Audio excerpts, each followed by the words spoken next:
सभी बच्चों को राजपुरी जी साइंस क्लासेस में स्वागत है। आज हम क्लास 9 विषय विज्ञान और उप विषय, इस विज्ञान की क्लास 9 के अंदर विज्ञान जो विषय है उसके अंदर 4 और सब्जेक्ट दिए हुए जो जिनको अलग अलग नाम से जाना जाता है। भौतिकी, रसायन, जीव विज्ञान, परिस्थितिकी। तो इसलिए हमने इसको एक उप विषय का नाम भी दिया गया है। ठीक है, अब इस भौतिकी का जो पाठ है उसको हम गति के रूप में ले रहे हैं। हमने गति में पिछले भी बार पढ़ा था कि स्थिर वस्तु क्या होती है, गतिशील वस्तु क्या होती है। इसके बारे में जानना हो तो नीचे डिस्क्रिप्शन में उसका लिंक दिया हुआ है, तो आप उसको जाके पढ़ सकते हैं। आज के जो हमारे विषय हैं इस विज्ञान के भौतिकी में पाठ गति के लिए, कि एक तो हम निर्देश बिंदु पढ़ेंगे और एक भौतिक राशियां पढ़ेंगे। ये दो चीज़ पढ़ेंगे हम। आप अब निर्देश बिंदु क्या होता है और भौतिक राशियां क्या होती है। निर्देश बिंदु, जैसा हमने पिछली बार बताया पिछली क्लास के अंदर, कि किसी भी वस्तु की स्थिति को जानने के लिए एक निर्देश, एक पॉइंट होना जरूरी है, एक स्थिर वस्तु होना जरूरी है। उस वस्तु को परिभाषित करने के लिए, उसकी स्थिति जानने के लिए हमें निर्देश बिंदु की आवश्यकता होती है। तो इस निर्देश बिंदु को हम इस तरीके से परिभाषित करते हैं कि किसी भी वस्तु की स्थिति, चाहे वह वस्तु गतिशील हो अथवा स्थिर हो, उसकी स्थिति जानने के लिए एक बिंदु अथवा स्थिर वस्तु का चयन करते हैं। यह चयनित बिंदु निर्देश बिंदु कहलाता है। इसे मूल बिंदु भी कहते हैं।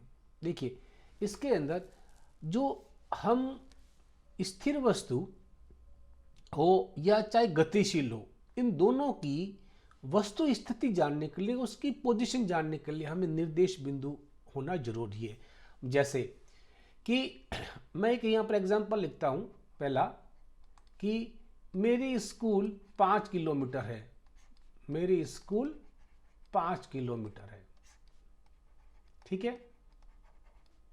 लेकिन अब इसके अंदर जो है, ये स्कूल 5 किलोमीटर है, इससे कोई चीज समझ में नहीं आ रही है, पूरा अस्पष्ट है कि स्कूल 5 किलोमीटर तो है, लेकिन कहां से है, ये कहां से है। ये जो कहां शब्द है वो निर्देश बिंदु तय करता है कि कहां जो शब्द है ये।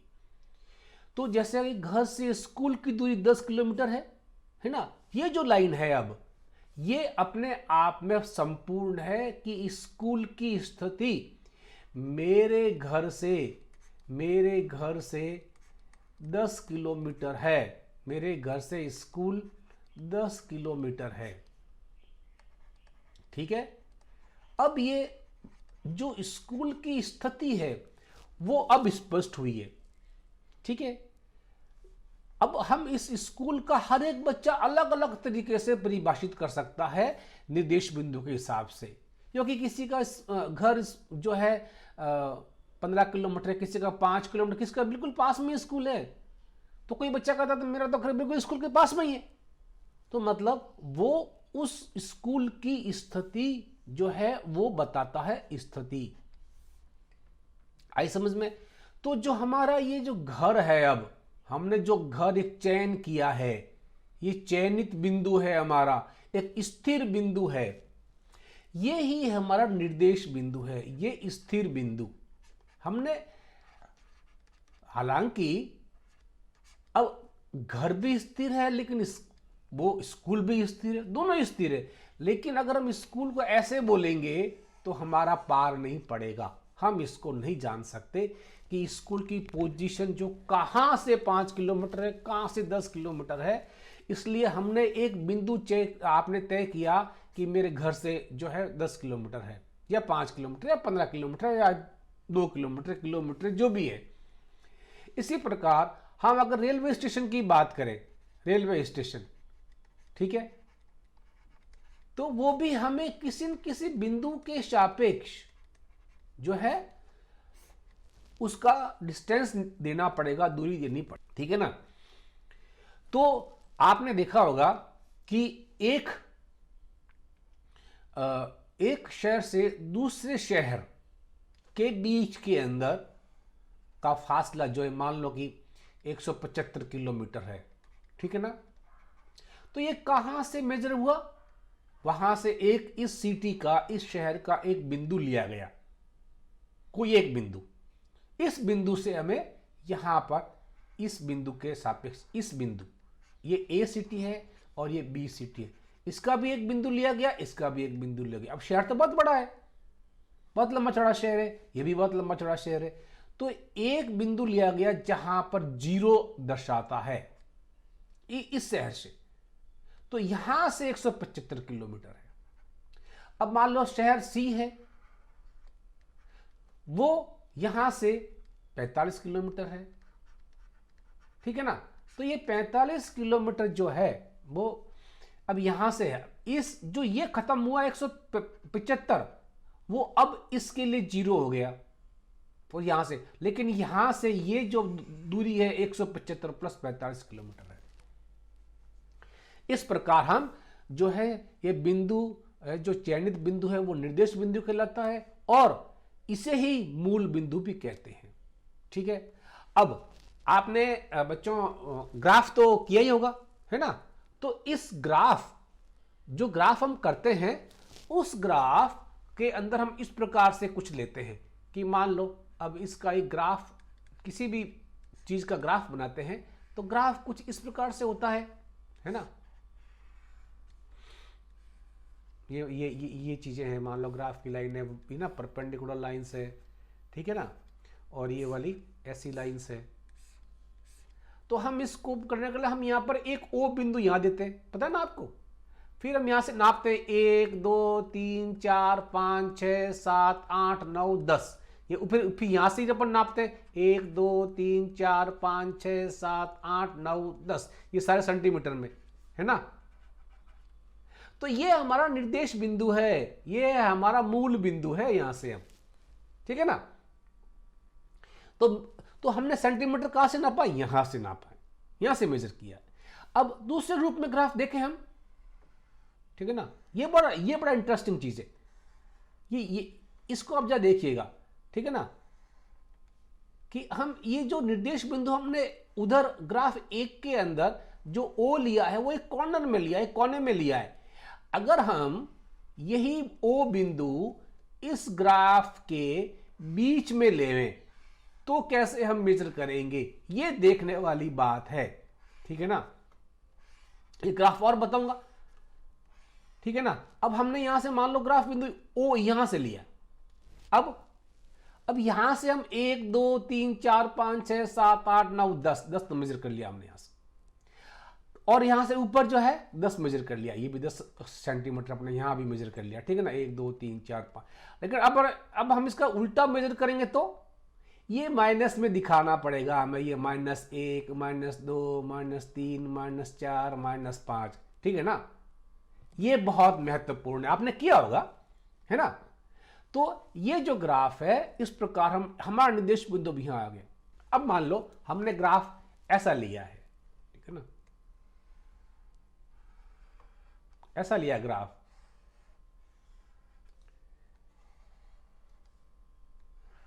और हमने ओ बिंदु केंद्र में लिया, ठीक है ना। तो हमारा इधर तो प्लस होगा, सारी डिस्टेंस सेंटीमीटर या मीटर जो भी लेंगे हम, जो भी स्केल लेंगे हम, ठीक है ना, और इधर जो है सारा माइनस में आएगा, इधर पॉजिटिव इधर नेगेटिव हम इधर दर्शाएंगे, और इस बिंदु के ऊपर की साइड में हम पॉजिटिव दर्शाएंगे और यहां पर नेगेटिव दर्शाएंगे, ठीक है ना। ये चीजें हमें जाननी बहुत जरूरी है, क्यों? इससे हमें जो भौतिक राशियां है उसको नापने में हमें आसानी होती है कि वो कहां, उसकी पोजीशन कहां है। कि एक मान लो कि स्कूल आपका इस ओ से इधर है उत्तर में, लेकिन स्टेशन आपके दक्षिण में है, ठीक है ना, ये स्टेशन, ठीक है ना, और ये आपका स्कूल, ओके। तो आपका इधर दिशा के अंदर हम इसको पॉजिटिव लेंगे, लेकिन ये उल्टी हो गई ना दिशा, तो ये मान लो उत्तर है आपके, ठीक है ना, और ये दक्षिण है, तो हम उल्टी दिशा को क्या करते हैं, नेगेटिव में लेते हैं। ये पूर्व है, ये पश्चिम में, तो एक चीज मान लो पूर्व में तो बिल्कुल उल्टी उसकी दिशा में है, तो उसको हम नेगेटिव में लेंगे। ये बात हमें ध्यान रखनी है, इस चीज को आपको ध्यान रखना है कि केंद्र बिंदु हम किस प्रकार से लेते हैं, मूल बिंदु किस प्रकार से लेते हैं, निदेश बिंदु किस प्रकार से लेते हैं, ये हमें ध्यान रखना जरूरी है। क्यों, आगे हम पढ़ेंगे कि दूरी, विस्थापन, चाल, वेग वगैरह, तो हमें उस समय हमें दिशा का भान होना जरूरी है। और दिशा का भान होने के लिए हम इन भौतिक राशियों को जो हम रोज काम में लेते हैं, उनको हम दो तरीके से देखते हैं, उनको दो तरीके से नापते हैं, दो तरीके से लेते हैं। उनको हम कैसे लेते हैं, देखिए भौतिक राशियां इस प्रकार होती है। भौतिक राशियां कि मान लिया उदाहरण के लिए कि अब हम बोलते हैं कि ये व्यक्ति 5 किलोमीटर चलता है, ठीक है ना, ये 5 किलोमीटर चलता है, लेकिन अब ये कहता है कि ये जो 5 किलोमीटर है ये किधर चला, जो अब ये किधर है आपको दिशा देता है ये भी। और हमने आपको बताया था कि कहां शब्द था, जो वो कहां शब्द हमें निर्देश बिंदु देता है। ये इस कहां से किधर गया, ये इसकी दिशा बताता है, दिशा, ठीक है ना। तो अब इसके अंदर जो ये चीज है, ये 5 किलोमीटर हमने जो लिखा है, इसके अंदर भी दो चीजें हैं, एक तो 5 और ये किलोमीटर। 5 क्या है, इसको परिमाण बोलते हैं, परिमाण की मात्रा कितनी है कोई चीज की, यानी इसको परिमाण को मात्रा बोलते हैं, ठीक है ना। मान लो शक्कर 5 किलो, तो ये जो है इसको मात्रक बोलते हैं, ये मात्रक है, ये मात्रक, ठीक है ना।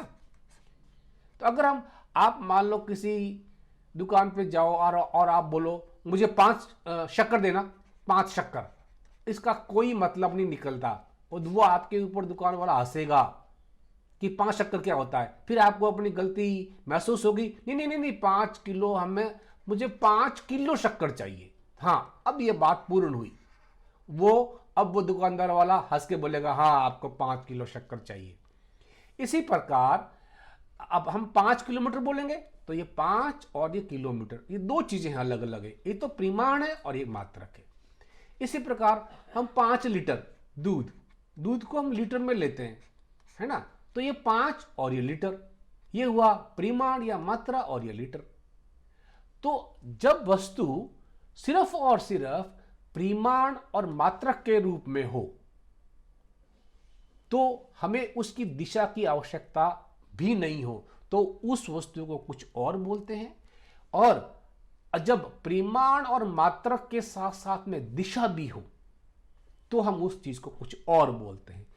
अतः किसी भौतिक राशि के परिमाण व मात्रक के साथ साथ उसकी दिशा का भी वर्णन होना आवश्यक है, तभी उसकी हमें पूर्ण जानकारी मिलेगी, उस वस्तु की पूर्ण जानकारी मिलती है, ठीक है।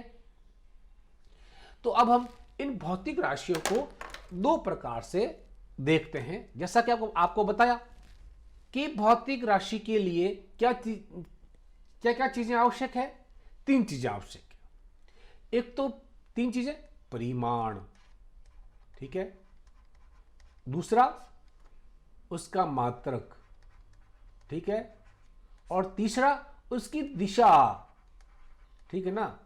अब हम आपको बताएंगे कि तीनों के अंदर किस किस को कहां कितनी जरूरत होती है, उसको क्या बोलते हैं, ठीक है ना। चलिए आगे चलते हैं हम भौतिक राशियों के लिए, कि भौतिक राशियों को हम 2 प्रकार से व्यक्त करते हैं, 2 प्रकार की होती है। एक तो बोलते हैं इसको अदिश राशि, एक है सदिश राशि। अब देखिए ये तो शब्द है अदिश, सदिश, ठीक है ना, ये अपने आप में बताती है कि ये शब्द क्या है, ठीक है ना। तो जो अदिश राशि है, अदिश का मतलब होता है जिसकी कोई दिशा नहीं चाहिए, ठीक है ना, जिसके लिए कोई दिशा नहीं चाहिए। जैसा आपने आपको बताया था कि भौतिक राशियों के लिए 3 चीजों की आवश्यकता है, उसमें से अगर हम सिर्फ और सिर्फ परिमाण यानी कि मात्रा और उसका मात्रक के रूप में लेते हैं तो वो सिर्फ और सिर्फ अदिश राशियों के अंदर आती है, ठीक है ना। जैसे वे राशियां जिनको पूर्ण रूप से व्यक्त करने के लिए केवल परिमाण व मात्रक की आवश्यकता होती है, दिशा की नहीं होती है, उन राशियों को हम अदिश राशि कहते हैं, ठीक है ना। तो अदिश राशि में दिशा का वर्णन होना आवश्यक नहीं है, इसमें दिशा नहीं चाहिए हमें, ठीक है ना। दिशा की कोई जरूरत नहीं है, ठीक है। क्यों? जैसे अगर हम बोलते हैं बस जो हमने आपका ऊपर उदाहरण दिया था कि हमें 5 किलो शक्कर चाहिए, ठीक है ना, 5 किलो शक्कर चाहिए। तो इस शक्कर जो है 5 किलो चाहिए। अब हमें ये तो नहीं चाहिए ना कि 5 किलो शक्कर कौन सी दिशा में चाहिए, किधर चाहिए, है ना। तो हमें इसके लिए दिशा की आवश्यकता नहीं पड़ रही। 5 लीटर दूध चाहिए तो दूध हम लेंगे, उसके लिए हमें दिशा की आवश्यकता नहीं पड़ती। इसलिए सिर्फ हमें मात्रक परिमाण और ये मात्रक की आवश्यकता होती है, सिर्फ, और दिशा की आवश्यकता नहीं होती। इसलिए हम इनको अदिश, अ और दिश, अ प्लस दिश, जिसके अंदर दिशा हमें नहीं चाहिए, अदिश राशि बोलते हैं उसको, ठीक है। अदिश राशियों को उनका जोड़, घटाना, गुणा, भाग आदि जो सामान्य बीज गणित की तरह ही होता है, ठीक है ना। कैसे? अब इसके अंदर मान लो कि आप मार्केट गए तो आप क्या क्या लाए, 5 किलो शक्कर लाए, 5 किलो गेहूं लाए, 2 लीटर तेल लाए, या 2 किलो चाय की पत्ती ले लो, ठीक है ना। अब आप कितना सामान लाए, 12 केजी लाया। तो हम इनको करने के लिए एक सामान्य जो जोड़ गुणा भाग है बीज गणित के लिए ही, जो एल्जेब्रिक सम बोलते हैं उसको इंग्लिश के अंदर, और हिंदी में बोलते हैं बीज गणित। तो बीज गणित की तरह ही हम इनका जोड़, घटाना, गुणा, भाग करते हैं, ठीक है। इसमें कोई मेरे ख्याल से ज्यादा वो नहीं होना चाहिए। अच्छा, अब अदिश राशियों के उदाहरण कौन कौन से, ठीक है ना। ये उदाहरण जैसे दूरी है। दूरी हम 1 किलोमीटर से, मान लो घर से स्कूल गए, स्कूल से वापस आए, ये आपका होम है, ये स्कूल है। 5 किलोमीटर गए और 5 किलोमीटर आए, ठीक है ना, 5 किलोमीटर। तो टोटल कितना डिस्टेंस हुआ, 10 किलोमीटर, ठीक है ना। तो हम ये सिंपल, इसकी जो दूरी है, चाल है, कार्य है, समय है, इनके लिए हमें दिशा की आवश्यकता नहीं होती। जैसे समय है तो समय की कौन सी दिशा चाहिए, घड़ी चल रही है, टिक टिक टिक टिक टिक टिक टिक, ठीक है ना। उसके लिए आपको दिशा नहीं चाहिए होती है, इसलिए हमें इन्हें अदिश राशियां कहते हैं। मूल रूप से ये कई और राशियां जो आगे जो जो पाठ पढ़ते जाएंगे तो हम आपके सामने ये राशियां आती जाएगी, ठीक है। अच्छा, दूसरा हमारा है सदिश राशि, ठीक है, सदिश राशि, सदिश, आगे समझ में आपको, ठीक है ना।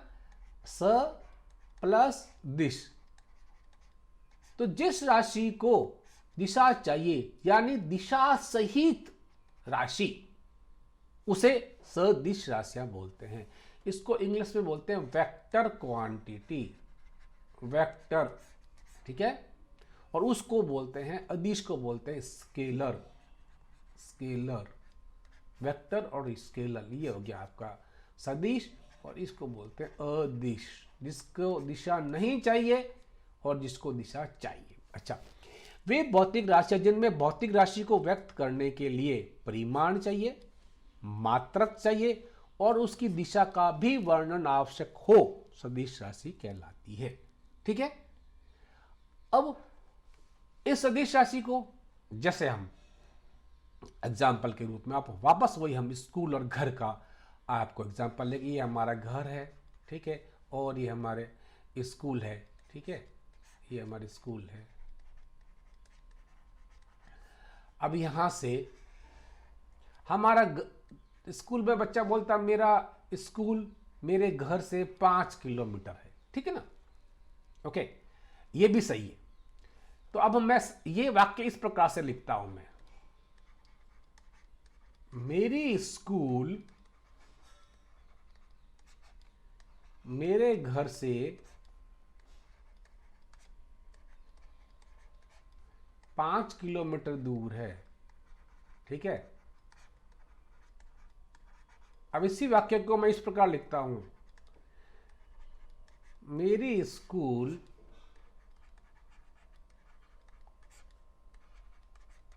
मेरे घर से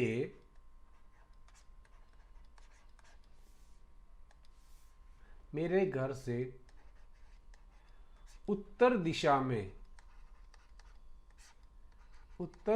में 5 किलोमीटर दूर है, ठीक है। देखा बच्चों, ये जो उत्तर दिशा आया है, अब ये इसकी पूरी की पूरी पोजीशन बता रहा है। अब इस स्कूल की पूरी पोजीशन बता रहा है कि इस घर से ये उत्तर दिशा में है, दक्षिण दिशा में है, ठीक है ना, पूर्व दिशा में है, पश्चिम दिशा में, ठीक है। तो ये जो दिशा के साथ में जो हमें ज्ञान होता है उसको हम सदिश राशि कहते हैं। बस इस वाक्य में ये स्केलर है और ये वेक्टर है, ये अदिश है और ये सदिश है। तो 5 किलोमीटर के साथ में क्या आ गया, दिशा। यहां 5 किलोमीटर के साथ में दिशा नहीं दे रखी है। ये वाक्य भी पूर्ण है, ये वाक्य भी पूर्ण है, ठीक है ना। लेकिन इस वाक्य को बोलेंगे अदिश राशि और ये बोलेंगे सदिश राशि, इसको बोलेंगे विस्थापन। और हम उसको आगे बाद में करेंगे कि दूरी, विस्थापन, चाल, वेग करेंगे, तब अब हमें और ज्ञान होता जाएगा। तो अब हम जैसे मान लो इसने एक यहां पर आपको लिखी हुई है कि किसी वस्तु पर 5 न्यूटन बल लग रहा है, ठीक है ना, 5 न्यूटन। तो ये 5 न्यूटन न्यूटन का एन लिखते हैं। तो ये तो गया इसका परिमाण या मात्रा, और ये इसकी मात्रक। अब इसके अंदर यहां परिमाण और मात्रक दोनों दिए हुए, लेकिन बल किस दिशा में लग रहा है ये नहीं बता रहा है, ठीक है ना, ये नहीं बता रहा आपको। क्यों? कि बल भी आपको दिशा के साथ में देना चाहिए, तभी आप उसको बताओगे। घर के अंदर टेबल पड़ी है, टेबल को खिसकाना है, लेकिन दीवार की तरफ खिसका, बल लगाकर दीवार की तरफ खिसका, तो जो दीवार की दिशा है वो आपका बल की दिशा है, ठीक है ना। तो जो इसके उदाहरण है ये आपके सदिश राशि के बल, विस्थापन, वेग, त्वरण, ठीक है ना। तो आपको इस तरह याद रखना पड़ेगा कि सदिश राशियों का और अदिश राशियों का क्या कौन कौन सा है, ठीक है ना। तो आपको मेरे ख्याल से सदिश और अदिश राशि आपको समझ में आ गई होगी। चलो हम थोड़ा सा इसका बता देते हैं बिल्कुल शॉर्ट फॉर्म के अंदर कि अदिश राशि किसे कहते हैं, जिसके अंदर सिर्फ और परिमाण और मात्रक आवश्यक है, मात्रक, ठीक है ना। और ये बीजीय गणित की तरफ होता है, बीजीय गणित, बीज गणित की तरह इसके सारे के सारे गुणा भाग होते हैं, ठीक है ना। और सदिश राशि के अंदर, सदिश के अंदर परिमाण, मात्रक के साथ साथ दिशा का भी ज्ञान होता है। अब इसके अंदर बीज गणितीय सूत्र नहीं लगेंगे, यहां पर नहीं लगेंगे, ये प्लस माइनस गुणा भाग ये चीज इसके अंदर नहीं लगेगी। जैसे आपको मैं एक छोटा सा एग्जांपल बताऊंगा और इसके आगे और जब हम दूरी विस्थापन करेंगे तब आपको अच्छी तरह से और समझ में आएगा, ठीक है बच्चा। जैसे अब एक बच्चा, ये एक ए पॉइंट है, एक ये बी पॉइंट है और एक सी पॉइंट है, ठीक है ना। एक बच्चा यहां से ए से बी गया, बी से सी गया और सी से वापस ए की तरफ गया, ठीक है ना। इसने यहां पर 3 किलोमीटर दूरी तय की, इसने 4 किलोमीटर दूरी तय की और यहां पर ये 5 किलोमीटर दूरी तय की। ठीक है ना। तो अगर हम ये कहें कि बच्चा ए से बी, बी से सी, सी से ए गया, तो कुल कितनी दूरी तय की? कुल इसने 3 + 4 + 5 = 12 किलोमीटर उसने दूरी तय की, ठीक है ना। अब इसके अंदर तो कुल मिला के सिर्फ और सिर्फ बीजीय सूत्र लगे हैं प्लस का, ठीक है ना। अगर हम ये कहें ये इसकी कुल दूरी है, क्या है इसकी कुल दूरी। अगर हम कहें इसका विस्थापन कितना हुआ, विस्थापन, ठीक है ना, तो इसका 0 विस्थापन होगा, ठीक है। बात आ गई समझ में। अभी ये आपको समझ में नहीं आएगा, विस्थापन 0 हुआ है क्योंकि इसके साथ में दिशा भी है, इसलिए इसका 0 हो गया। अब अगर हम कहें कि ये ए से सी गया है, देखना ए से सी गया है बंदा, ए से बी, बी से सी, ठीक है ना। चलो हम यहां से बी भी कर देते हैं इसको, ए बी सी। तो इसकी कुल दूरी कितनी हुई? कुल दूरी हुई आपकी इसके अंदर बच्चों 3 + 4 = 7 किलोमीटर, ठीक है ना। लेकिन अब यहां पर ये तो कुल दूरी है, विस्थापन कितना हुआ? अब यहां पर विस्थापन कितना हुआ, ठीक है ना। तो यहां पर विस्थापन, ये चीजें विस्थापन, इसका अंतिम रूप ये 5 किलोमीटर आएगा, इसको हम बाद में करेंगे, ठीक है ना। तो अगर ये बंदा ए से बी, बी से सी और सी से वापस ए तक जाए तो इसका विस्थापन 0 होगा और इसकी कुल दूरी जो है आपकी इतनी होगी, ठीक है। अगर बंदा ए से बी जाए और बी से सी जाए तो इसकी कुल दूरी होगी आपकी 7 किलोमीटर और इसका विस्थापन होगा आपका 5 किलोमीटर। इसको बाद में डिस्कस करेंगे। आज के लिए इतना ही। इस वीडियो को आप जितना ज़्यादा शेयर कर सको करना, आप जितना ज्ञान बांट सको बांटना, बच्चों के लिए भला होगा। आप तो इसको देख ही रहे हैं और आपको अच्छा लगे तो इसको लाइक करना जरूर करना, शेयर भी करना, ताकि अगले बच्चे को भी अच्छा लगे कि हाँ, अच्छे वीडियो देखने से अच्छा ज्ञान मिलता है और हमें अच्छी हमारी ज्ञान भी बढ़ता है। तो ज्ञान बांटने से ही ज्ञान बढ़ता है। हमने जो ये वीडियो सीरीज शुरू की है बच्चों आपके लिए बिल्कुल फ्री है, कोई इसके अंदर चार्ज नहीं है। आप इसको देखिए, अपना ज्ञान बढ़ाइए और अच्छे अंकों से आप जो है पास होइए। बहुत बहुत धन्यवाद।